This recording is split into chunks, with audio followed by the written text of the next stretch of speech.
So first you have the pre-bubble stage, which is fine. Optimism, economic growth, etc. The bubble formation period from mid 1920s to 1929 is where you had irrational exuberance, lots of speculative mania. So basically, the stock market started to really grow. Lots of people saw all the money their friends were making. Housewives would talk to other housewives in the neighborhood. And back then, you had a lot of housewives and stuff. So housewives would talk to other housewives about how much money they made in the stock market.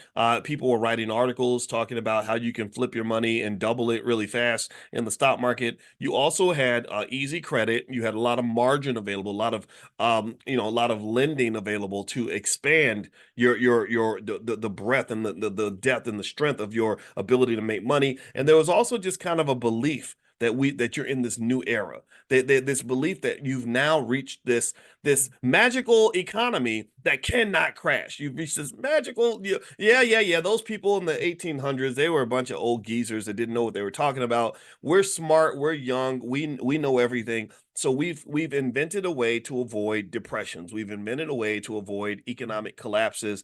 And that's what people always think right before the economic collapse. Like we always think that we've solved the problems, we've cured the economy, and then the economy comes back and slaps us back into reality. The economy comes back and says, you don't know as much as you think you know.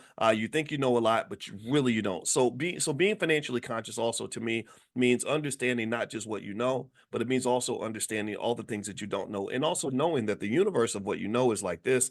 The universe of what you don't know is bigger than this whole freaking city. Okay, so ultimately that overconfidence and making money makes you very overconfident. When I always make jokes about when I was talking on the phone to Kanye, and I remember how confident he was, and he told me he literally, for whatever reason, out of the blue, tells me that he's the most important man on earth next to Vladimir Putin. And my first thought was like, why are you telling me this? Because I really don't care. But my second thought was like, yeah, you know what? A man who's made hundreds of millions of dollars selling ugly shoes to teenagers and acting like a weirdo is probably going to feel validated in that behavior, right? I mean, who wouldn't be? Somebody, they're paying you 20-30 million dollars a month to just go out and act crazy. So yeah, it's easy to kind of think, okay, I've got it figured out. I know the formula. And maybe he does, who knows? But anyway, the third stage after that, after you have the bubble formation, and this is where asset prices are getting pushed up to higher and higher levels. Inflation is high, but asset inflation is typically higher. This is one of the reasons why investing is so important, is because if the value of your assets is going up faster than inflation, then you're not going to feel inflation as badly as somebody who just has to get up and go to work every day and live paycheck to paycheck. So the third stage would be what they call euphoria. Euphoria is complete overconfidence. It's where stock prices tend to disconnect from fundamental values. It's where you start to believe that it can never go down, the party will never end. And so investors have this sort of blind faith where they'll invest in things that they do not understand. They will engage in massive amounts of speculation. All the blessing looms are everywhere at this point. They ignore the fundamentals. They don't care what the fundamental value of the company is. So people like the Warren Buffetts, they say, you're an old geezer. Nobody wants to listen to you. You're so behind the times. You know, this is 1929, dude. You got to get with the times. And this is right before the next stage. And by the way, another thing that happens is this is when the amateur investors start to really jump into the media or into the market, because the media has been attracting them with all these big headlines. So they're giving you all these headlines. Stock market hits a new record high. Here's a housewife who made 10 times more than her income in a year. So I'm drinking water because I got something in my throat. My apologies. So you see all these headlines. So a lot of amateur investors start pouring into the market. And this is right before this leads us to stage five, which is the crash.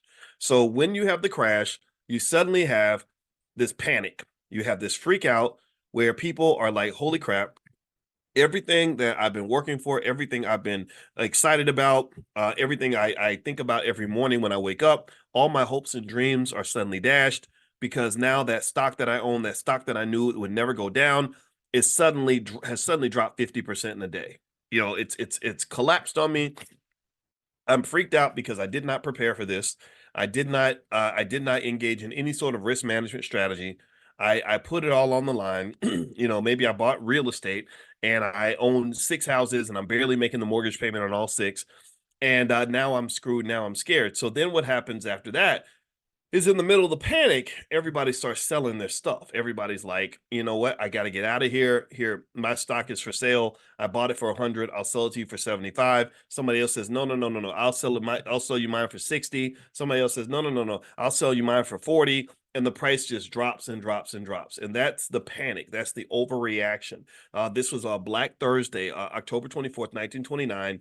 And basically, this is when you started seeing people jumping out of windows and all this other sad things, these sad things that happen when people become overly addicted to money.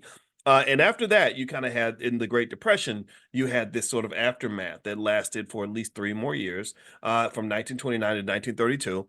You had a lot of despair. There's a loss of confidence. So before everyone's overconfident in the economy, now everyone's just sad and depressed. And that's another flaw. That's another flaw. So it's not like you came back to reality. Let me know if you're following what I'm saying. You're not coming back to reality. What happens is you create a new reality, another false reality that's equally harmful, which is the reality where you don't believe that it's ever going to end, right? It's another reality where you don't understand a basic rule of life that this too shall pass. You don't think about it like that. You're like, oh my God, everything's dead and people are broke and blah, blah, blah, blah, blah. And I get it. I totally get it. It's easy to feel that way. But then again, a financially conscious person doesn't feel that way. A financially conscious person knows that this is but a moment in time. This is a moment that, hey, everything's cheap right now. I took some losses, I took some hits. I learned my lesson from this experience. Now if I've got a little extra money, I'm gonna really look around and go shopping. This is the time for me to really be an aggressive investor. This is not the time for me to cry in my beer. This is the time for me to go buy a beer manufacturing facility so other people can cry in their beer while I'm selling beer to them.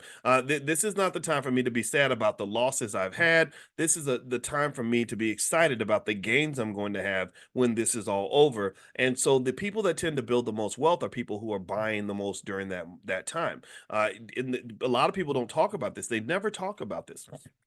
Lots of millionaires were created during the Great Depression. There were lots of families, the Kennedy family, for one, they did bootlegging and all that too, but they also invested in a lot of different things. They made their fortune during the Great Depression. And so what is never discussed in the media, they always want to discuss the sadness and the fear and the terrible experiences people are having, but they never talk about how many people get rich when the market is going is on its knees. They don't talk about that. You look at Detroit right now. Detroit has become this amazing city with all this innovation and all this prosperity and and possibility. Well, there are just maybe what about 3 or 4 billionaires that own 80% of the damn city. Do you think that they bought all that property when Detroit was booming and prosperous and doing well?